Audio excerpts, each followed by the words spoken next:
Международные эксперты уверены, что поправки в Конституцию России укрепят ее суверенитет. Такое мнение они высказали в ходе круглого стола «Поправки в Конституцию России. Взгляд зарубежных экспертов», который в режиме онлайн провела Ассоциация «Независимый общественный мониторинг».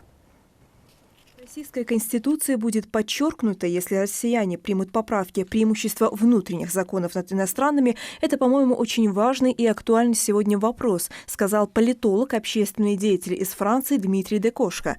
С ним согласился латвийский правозащитник Эйнарс Граудинш. Он уверен, что конституционная реформа в России имеет ряд целей, в том числе укрепление государственности в новых реалиях. Особенно это касается территориальной целостности.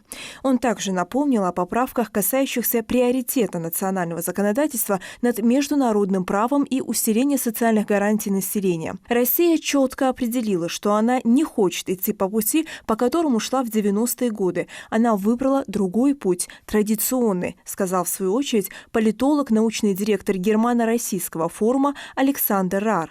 По его словам, этими изменениями Россия показывает, что она Европа, но другая Европа. В свою очередь, сербский юрист и публицист Слободан Стоичевич предположил, что агрессивная внешняя политика ряда западных стран такова, что вынуждает суверенные страны, как Россия, защищаться. При этом он добавил, что в связи с тяжелой эпидемиологической обстановкой мир ждут тяжелые времена, а Россия свой народ обороняет крепкой суверенной властью, которая довольно быстро может принимать решения.